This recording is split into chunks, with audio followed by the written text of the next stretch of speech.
This is the Mindset Athlete Podcast, and I'm your host, James Roberts. I'm a two-time Paralympian and owner of James Robert Fitness, which is an online training, nutrition, and mindset coaching business. First of all, I'd like to thank Lauren Williams for suggesting this quote to the show. An athlete is a mindset. It's how you prepare, think, and execute. Not because of some elite status or physical stature. Anybody can be an athlete.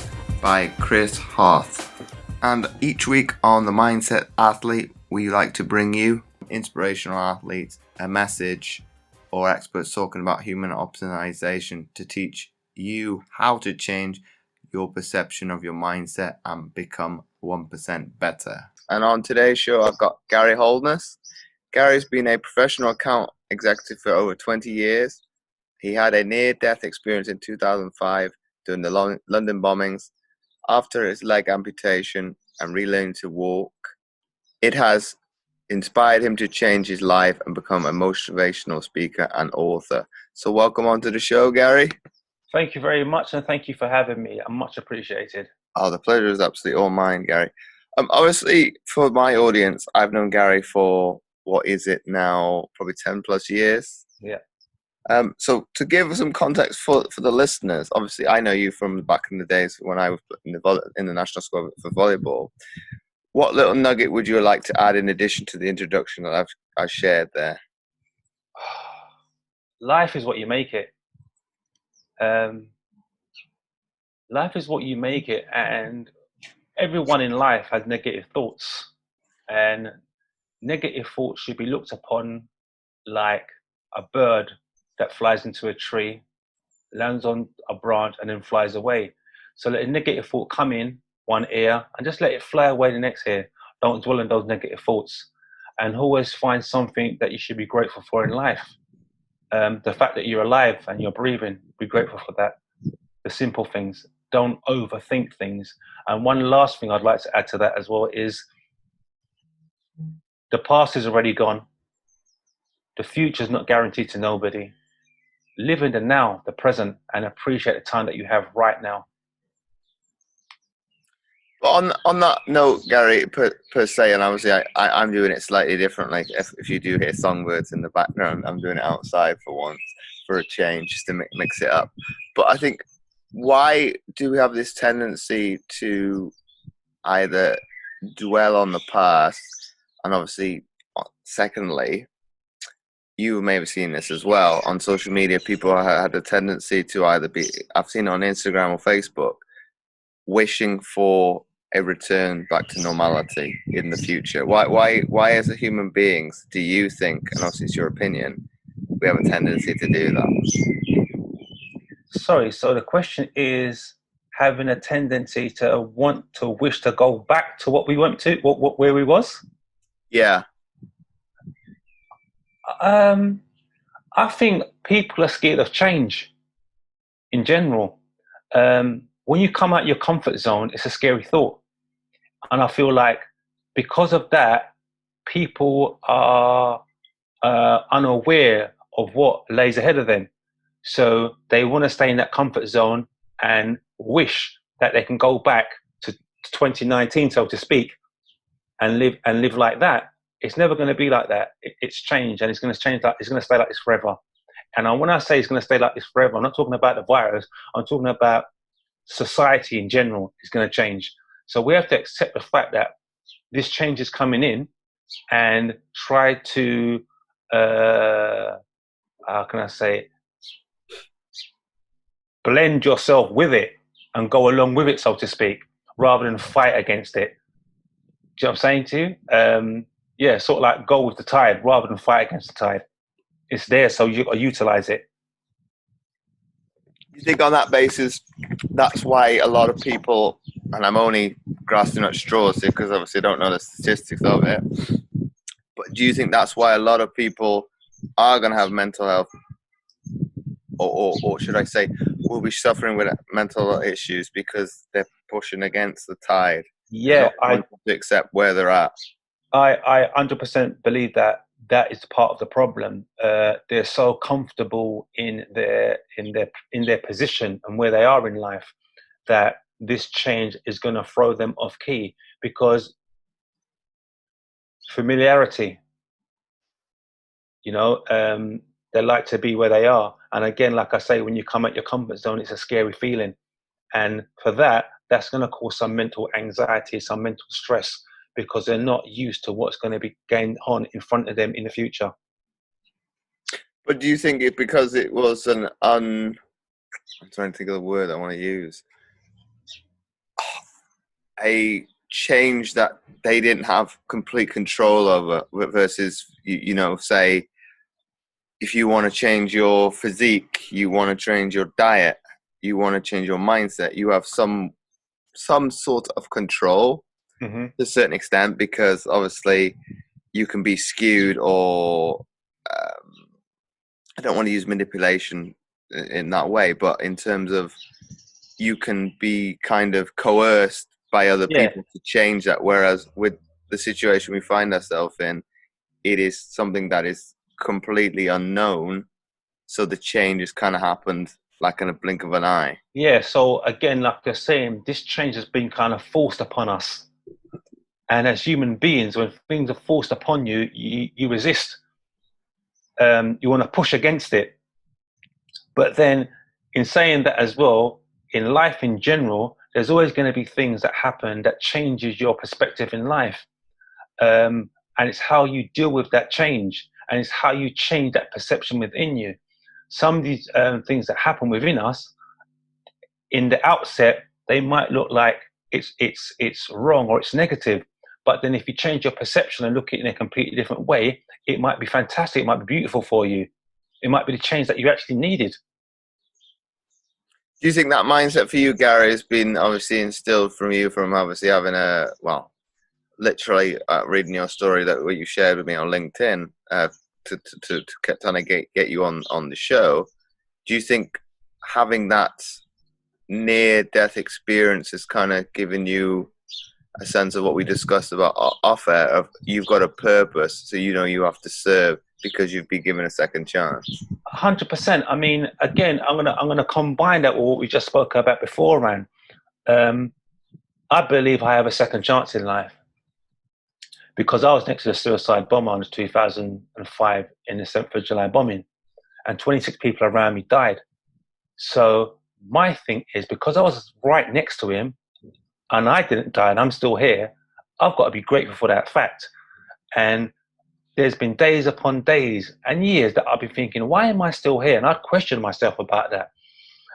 And the answer will come to me in various different ways. I might go to a gym, I might just clean my neighbor's car. And the gratitude that I get from these people, or the fact that I've uplifted them, made me feel like I'm here to serve other people, and inspire and help other people. So that made me feel like that's part of my purpose for being here. Do you see what I'm saying? Yeah. So that in itself gives me strength to continue my path in life. And do you think, obviously, I'm quite happy to share what we discussed off air. Do you think that is when you're told by I'll call it a father figure, as the government being that, do you think because we've been told we can't do something, we kind of go back inside ourselves internally to our teenage years? Well, I don't like what I'm being told, so I want to rebel. Yeah, 100%. I feel like definitely it's fighting against authority. It's having. I don't even think it's fighting against authority. I actually think it's that inner being within us, because we're spiritual beings having a human experience. So I feel like it's the being within us orchestrating or telling us that, you know what, this is not right for us, or this is not, as an individual, then this is not right for me. I don't feel comfortable with this. So because this doesn't feel comfortable with me, I'm not going to do this. That's one part of it. The second part of it is that we do have in life in general people that, no disrespect to anyone, that are sheeple. And when I say that, they follow each other. And if one person says, well, I'm not doing it, then everyone says, yeah, that's right, I'm not going to do it. So they have other people thinking for them. And I also believe as well, we're in a society where the media, so to speak, thrive off negativity. Yeah. So they're always going to push this negative agenda on us that will create fear. And what people do when there's fear about, like you said, they go inwardly. So they fight against what's going on instead of actually looking at it and trying to change their perception about whatever is happening and try to look at it from a different point of view. And again, I say that to you again. I missed a point earlier on. It's just come back to me again. I say it to you again. When I was in hospital after losing the lower part of my left leg, in my head, I don't know anyone that's lost a leg. So my thing was, how am I going to live? How am I going to survive? It was just too much for me to deal with. I remember going downstairs in the rehabilitation ward, and I saw this woman. She must have been about 60 or 70, and she had 2 prosthetic legs on, and she was walking through. She was just walking. I was like, wow, that just changed my perception. And this is what I'm saying about changing the perception. You see something, and you deal with it within your own self, and you go by how you feel within yourself. So first of all, I didn't believe I could do it because I don't know anyone that's done it. But I've actually physically seen someone walk past me with 2 prosthetic legs, and I've only lost 1 leg. So why can't I do it? So that changed my perception. So what's it going to take for obviously people to change their perception? Because obviously you're down in London, I'm up in North Wales. Do you think it's to having conversations via remotely to be able to see, well, you physically and, well, more so I could probably say emotionally, that you are dealing with the situation in a positive way? Or physically, you probably would struggle because I can't pick up all the cues. But do you think it's basically trying to keep some sort of even keel and a normality to kind of create these conversations and to kind of push them forward? Yeah, I do think pushing forward, you do need to find, I would say, find your tribe. And what I mean by that is find people that are like-minded and people that's gonna lift you up when you know that you're slipping, or when you know you're slipping, or they feel like they know you and you're slipping, to kind of give you that inspiration to keep going. Because like again, I say to you, there's few negative people that are out there, and you don't want negative people around you pulling you down, because sometimes you might be doing something that's fantastic, and because they can't do it, they're going to find something negative about it.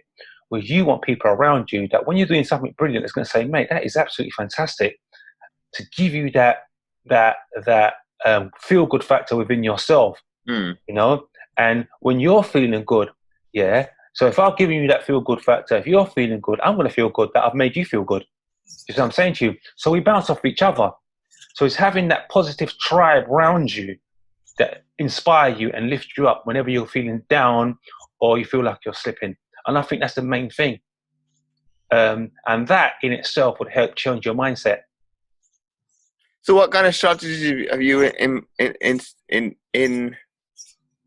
instituted, and I don't know if that's a word, in that kind of sentence, from the very beginning, to be kind of keeping on obviously, because what we discussed off air as being people are going to have a tendency to have a massive high or a massive low. What have you kind of done to keep a kind of a balance or an even keel? Well, to begin with, it's actually confronting and being aware you have a problem and facing into that problem. And once you face into that problem and accepted that you do have a problem, seeking help. Because I went for a period where I was down out and I was suicidal. I can say that, I felt like I had nothing to live for, but I faced in and tried to understand why I was so traumatized, so to speak. So I sought medical counsel. I was seeing a therapist for a while, and by seeing that therapist, it kind of triggered me to start thinking a little bit more positive about myself. And what I done as well was I confronted my fears.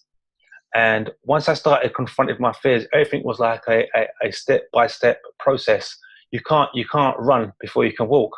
So I just took it step by step by step, and I can slowly see the change within myself. So then I would start giving myself little challenges. For example, when I first got my prosthetic leg, I would go outside and try to wash my car. But by trying to wash my car, I was trying to get used to my surroundings in and around me and my walking and balance. So that was the first thing that was done. So I put a challenge up to myself. And when I'd done that, I had that feel good factor within myself, like, wow, you can actually do that. So that helped me. Going on from that, being able to help other people and that giving you a feel good factor. So one day again, I was cleaning my car and there was an old couple that used to park the car behind me or in front of me, wherever there was a space, and they'd go into town. And every time I'd wash my car, there's a bit of banter between us. And they'd say to me, oh, when are you going to wash our car? Or you've missed a bit in your car. So there's always that little fun element between us.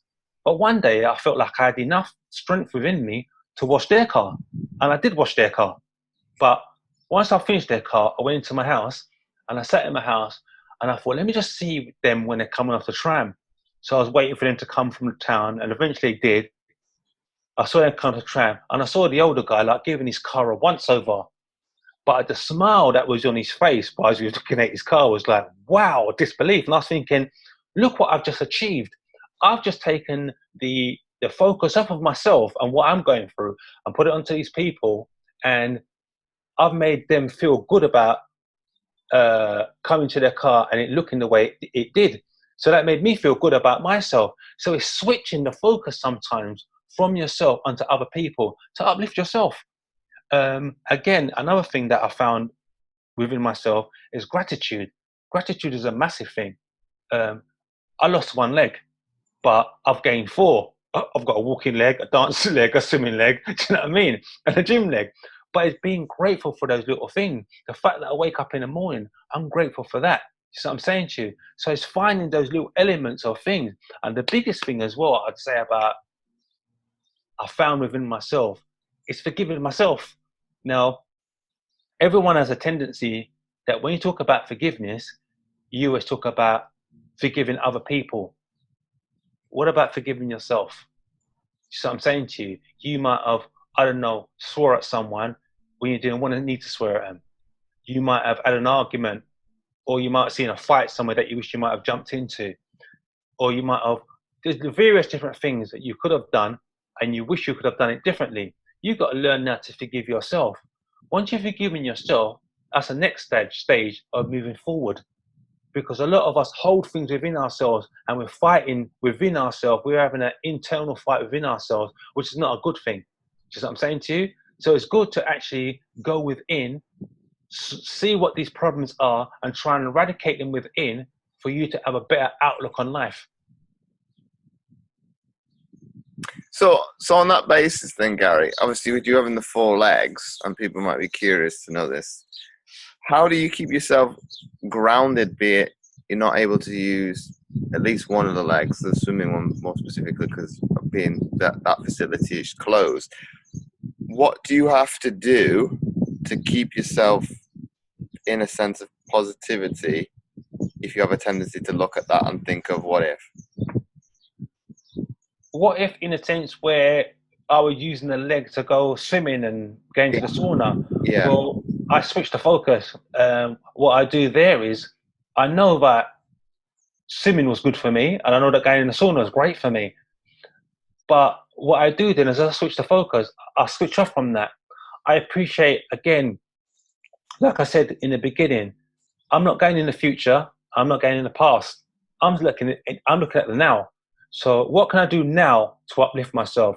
What can I do now to inspire myself? So there might be times where I might pick up a drawing pad and start drawing because I've got soft pastels. So I might start drawing. I've done a few months ago, before the lockdown, but a few months ago, I'd done a nutrition course. so that I get my brain working. So I was finding a course to do. There's sometimes I do songwriting. I write songs. So it's finding something else different to do that you would have done in that time, but do it now. Because we're multi-talented. It's going within to find that talent and pull it out. And I find that there's so many different things that I am now aware that I can actually do, that I'm even surprised in myself. I'm doing exercises with resistant bands that I didn't know I could do beforehand. So it's finding those other outlets within yourself is what I would advise people to do. And for that basis, it's kind of, would you say you're not doing it as a distraction technique, you're doing it as something to acquire a new skill? It's both of them actually. Is acquiring a new skill and a distraction, because again, we don't know what the future holds. So who's to say that after this lockdown period's over and they let us out, in 6 months or a year's time, the same thing happens again.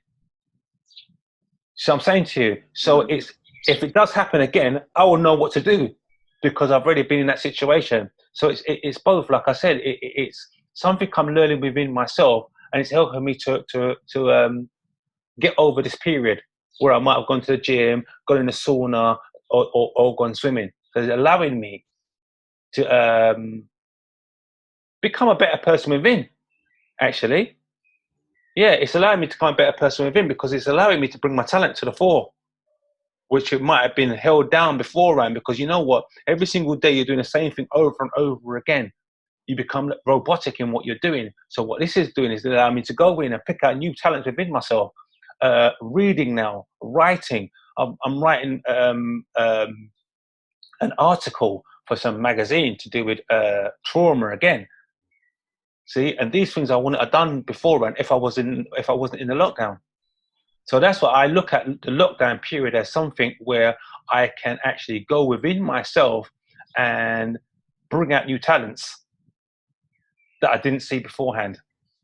I don't look at it as a bad thing. I look at it as a good thing. You talk about that traumatic experience then, Garrie, there, and you raise a poignant epiphany kind of moment to me specifically. In terms of, talking about going through a robotic phase, what do you try and do from an exercise point of view, or should I say well-being and longevity as an amputee, with the restrictions that you've got? So sorry, what would I? How are you keeping your well-being and longevity, be it as an amputee, kind of at the fore and keeping progressing under the kind of circumstances that we find ourselves in, within the limited, I won't call them resources, I would call them the limited. Do you know what? I'm going to jump in because I kind of know what you're saying now. For me, is by creating new exercises. Okay. And by creating new exercises and putting up on my Instagram account and having individuals from all over the world saying, wow, great, I didn't know that I could do that. So the fact that I'm helping someone somewhere in the world is very uplifting for me. That makes me feel like I'm getting out of bed each morning and exercising for a purpose. It gives me a purpose. There's a woman from, I think she was Californian or something like that, and I'd done an exercise to do with my glutes and my quads. And she goes, well, I didn't know I could do that. And she's got the same kind of below knee amputee like me. And she goes, well, I didn't know you could do that exercise. I'm so grateful that you actually put it on there. So that made me feel, wow, fantastic, great. Now that gives me inspiration. That gives me a vibe. That gives me a willingness to get up and like, yeah, let's hit this, man. Let's see what we can do today and who I can inspire today. Because like I said, again, I feel like I'm here to help, serve, and inspire other people. It ain't just about me. It's about helping other people. That's how I look at my life. And if I can help one person in a day, that's great. Is it trying to get out your own way then, in a sense, in terms of getting the ego out of? Yeah. Your ego's gone. The ego is gone. In fact, I would say, I wouldn't go as far as say the ego's gone. It's understanding the ego, yeah, because the ego's always going to be there. It's understanding the ego and putting the ego to bed, but being able to help other people. That's my biggest thing for at the moment. And I think that's part of the reason. Like this morning, I got up, I done a quick workout with the restriction band that I've never done before, and I put it on my Instagram. The fact that I was getting up this morning to do it, I was buzzing. Like, what, I'm going to do this, man. Let me see how this is going to work out. And already I've got people coming back saying, this is a fantastic workout. Well done. So that means now, for me, I'm helping someone else who may not have seen that exercise and think, wow, I can try that now. And that's going to help me. So for me, that's fantastic. Because again, like you're saying, we're all going through this phrase where some people are flat. You know, some people are feeling downcast, negative about things in life in general. Some people can't get to the gym. Do you know what I'm saying to you? So the fact that I've done this, they might look at it and think, wow, okay, I can't get to the gym. I'm feeling a bit flat because I can't exercise. Let me go and get a restriction band and let me see if I can do this exercise, see if that helps me. I know people, I'm nodding away then. I know people can't see it. Yeah, I think it is appreciating the small things Yeah. in life, and I think and that was my take home from being interviewed myself yesterday. It's like, well, that's what I want, or I implore that obviously us as a society keep, because we've lost sight of those little things, you know, being grateful for the wins, and you and I talking about before we came on. Obviously, even if we have, I'll quote Jay-Z here, you know, 99 problems, but we don't actually think about the one thing that was actually good. 100%. That 1%, that's going to push it over the edge. And I think obviously we live in a culture that is. It doesn't matter if it's news, it doesn't matter if it's sport, it doesn't matter if it's politics. There's always something wrong with it. And I think you talk about perspective. I didn't have a tendency to watch the news before this happened. So thinking, well, what has changed? I've stopped doing it now, but what has changed for me going from not care, I won't say not caring, that's a bit heartless, to not want to be engaged with it, to want to be consumed by it. And I think obviously you talked about it magnificently in terms of, obviously you kind of go into that sheep mentality where everybody's doing it. I think I need to stay informed, where obviously listening to other people. Yeah. Family are going to tell you what's happening because they'll keep you up to date. Yeah, and again, like you just said there, we thought we're going to the sheep mentality. You're not being funny. I'm going to ask you a question now. Have you got bag loads of toilet paper in your house? See? Now, the reason I say that, remember that mentality that everyone had? Let's run out and get toilet paper. What was that all in aid of now? There's not lots of bags. I think because I'm living with my mom, she felt bad because obviously it was a. I don't mind giving the supermarket a plug because that's who we were shopping with, Tesco's, and she'd done a home delivery.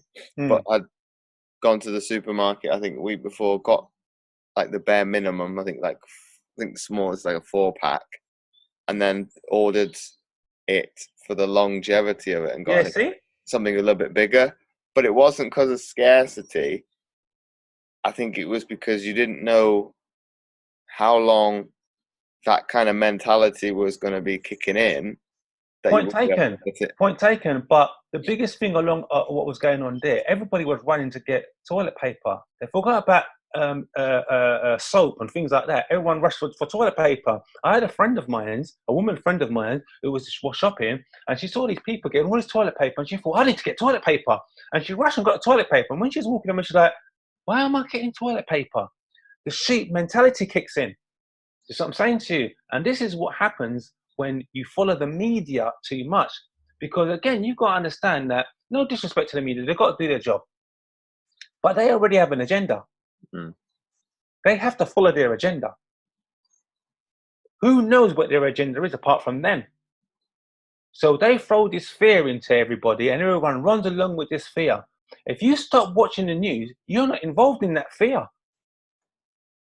You're just going to be following what you believe deep within your soul, because don't get this twisted, yeah? Like I said beforehand, we are spiritual beings having a human experience.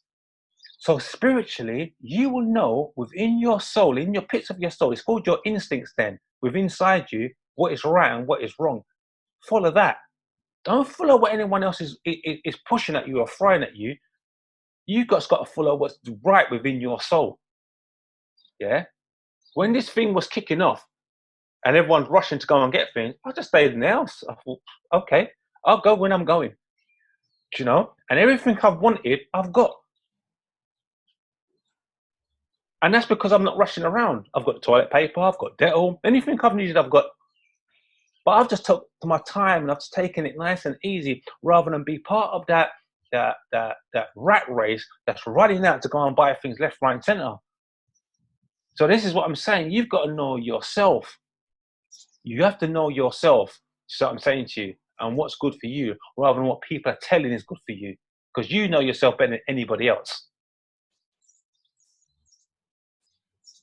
So that's another thing I'd say in this period as well. Is a great time to know yourself.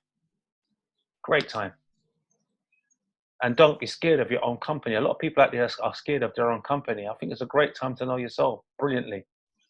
So that when we do step out of this, we come out as a better version of our previous self, so to speak. On that note then, Garrie, in your opinion, obviously it's yours, why do you think, and this is, I'm curious to hear your answer for this one, why do you think people have a tendency to be scared of their own company?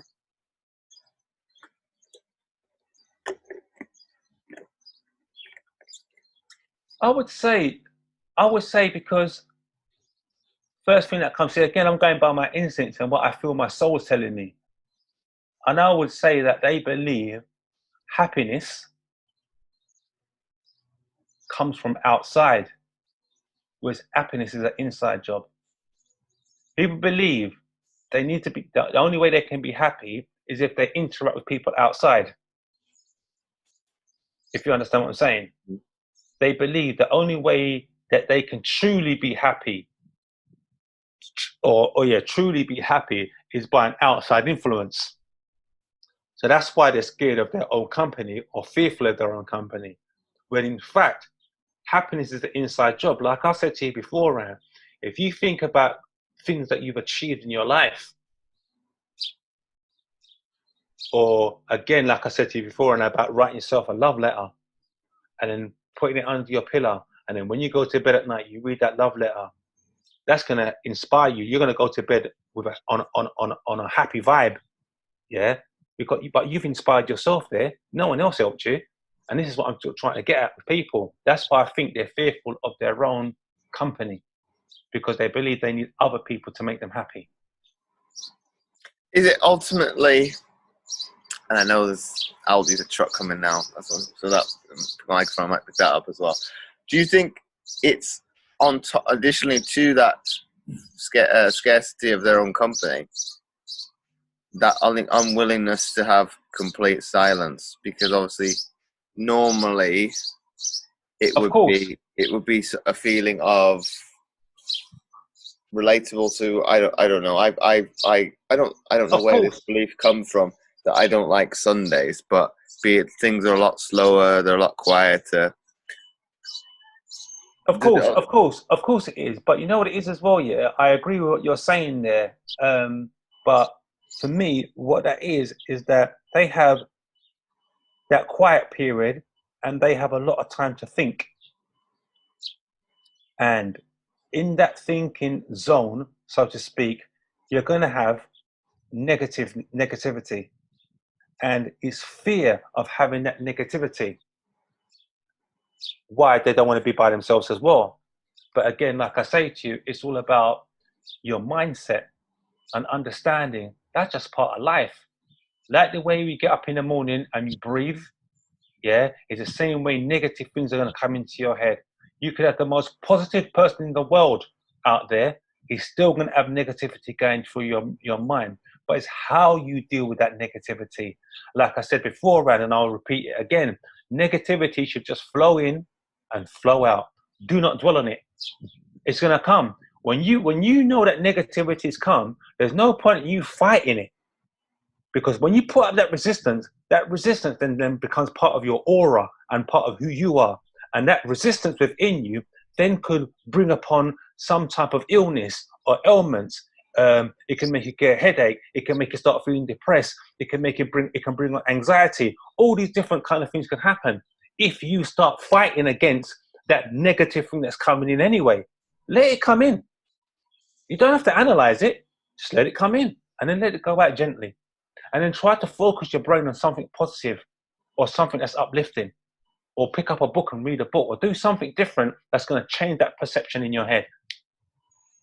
Because again, we are the controller of our mind. I control my mind. No one else does. You control your mind. No one else does. So you control what's going on in there. Like another thing I was always said as well, yeah, you're your own best friend and your own worst enemy. It's all about perceptions and how people take in information and how people analyze certain things within their mind. If you look at life through rose-tinted glasses, then it's going to be beautiful. But if you look through it in dark glasses, it's going to be dark. It's how you perceive things. Again, if me and you are walking across a road together, and or me and you's going to Tesco's where you live, then for example, my view of going to Tesco's and your view of going to Tesco's is going to be completely different because of the journey that we've had in our life. So everyone's perception is going to be different, but it's how you choose to perceive things. So I'm saying to you, and again, how you choose to perceive things is based upon, for me, the people that you have around you, your tribe, so to speak. If you have positive people around you, your perception on life is going to be positive. If you have negative people around you, your perception of life is always going to be negative, and that's going to always cause you with that anxiety. So always be around positive people.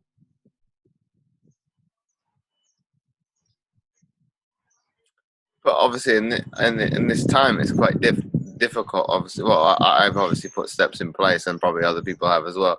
You're either getting rid of people that are, if you scroll through their entire feed, it's kind of COVID that. It's like, well, I don't want to particularly want to go in there. I'll go as far to say, yeah, sorry to cut in, but I'll go as far to say, yeah, I'll go on Facebook and I'll write my motivational things on Facebook and I'll come straight off.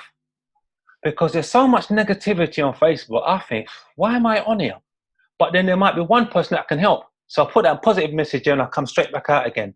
So again, is you control what goes on in your mind. News, I don't watch the news because for as far as I'm, it's too negative. There's aspects of it I will watch, but I don't watch the news. Newspapers, I don't buy it. I used to buy them, but I'd go straight to the back page and look at football and see what's going on in football. Because there is no football, there's no need for me to buy it. Mm-hmm. So we choose what we want to put into our mind. You have a choice to watch TV. You have a choice to go through everything on Facebook. You have a choice to buy a newspaper. It's up to you to choose what information you want to put into your system. Because whatever information you put into your system is going to vibrate within inside you. And I choose not to make negative things come within me.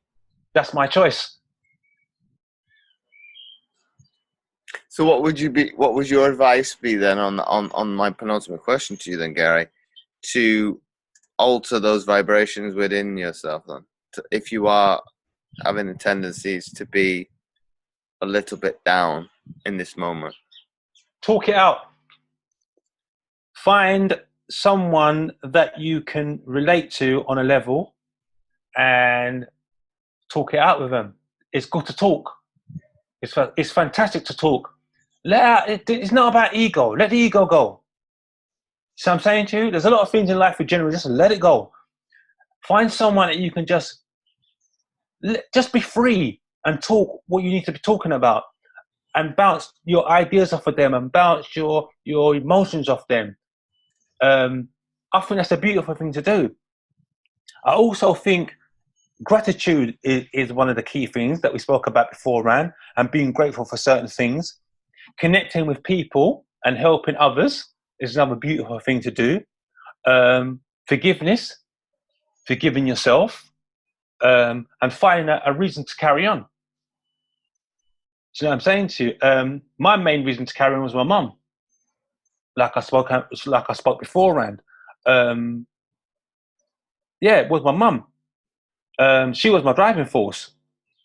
She helped me to kind of get over the initial parts of the bombing, so to speak, because I had to draw on her energy and her strength of what she went through in life in general. And I'd be thinking that my mum's kind of looking over me. Do you know what I'm saying to you? My mum's here looking over me, and she would want the best for me out of life. So that was kind of my driving force. And a fact as well that 26 people died around me in the bombing, the London bombing. And I feel like even if I'm living for one of those people, I have to live life. So try to try and pick out positive things for you to kind of vibrate with to push you forward, and don't feed off the negativity. There's too much negativity out there, and I'm a strong believer of negativity breeding negativity and positivity breeding positivity. That was one of my mantras when I was in hospital, and I strongly believe that. So to reiterate that kind of thing, I would say that my 7, so to speak, ways forward would be to find a reason to carry on. My 7 core survival tactic would be find a reason to carry on, which was my mum. Find your tribe, positive people, inspiring people that's going to lift you up. Talk it out, so you find someone that you can relate to and talk about your issues or your situation that's not going to belittle you or put you down, but actually lift you up. And it's good to talk. It's good to get things off your chest, because a lot of us have things sitting on our chest and it's eating us up. The minute you start talking about it to other people, it releases that, and it releases that negative energy that's inside you. Gratitude. Be grateful for the things that you have in and around you. Be grateful for the day. Be grateful that you woke up out your bed. Be grateful that you're breathing. Be grateful you've got food. Be grateful you've got a house that you're living in. The little things in life we've got to be grateful for. Sometimes we just push them to one side, and I don't think we should do that. I think we should embrace them, these small little things, because those little nuggets are the ones that's going to help us along our path in life. Yeah, connect with and help other people. That's a beautiful thing, because it takes the focus off of you, it puts it on them. The fact that you can help other people is a beautiful thing, because sometimes when you're down and out, you think, oh, what am I here for? And I shouldn't be here. And the fact you've helped someone else is like, whoa, I've helped someone, you know. I'm here to help other people. It makes you feel good within inside you. It's an uplifting vibe. Another one, fake it until you make it. So sometimes you can't do certain things in life. Do you know what I'm saying to you?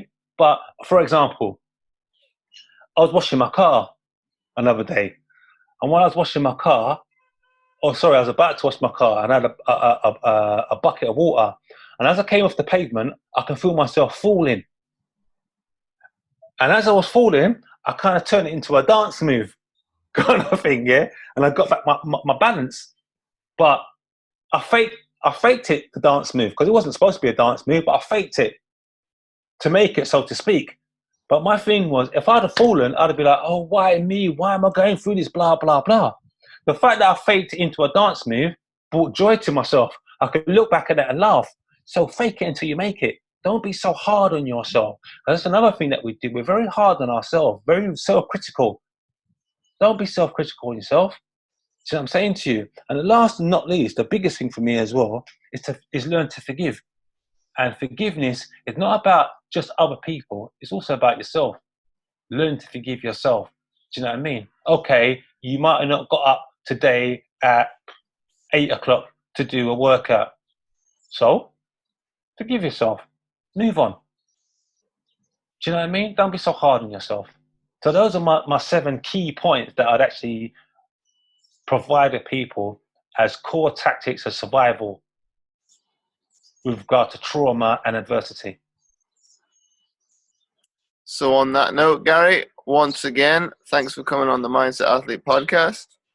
Mate, it's been a pleasure because, again, like I say, it's good to talk. And even talking to you is inspiring me. It's bringing me all the way back to when we used to play volleyball. Do you know what I'm saying to you? And how fit you was and how I was back in those days. So it's beautiful to talk, man. It's a pleasure talking to you, bro. Oh, it's my pleasure. Have a good day, my brother.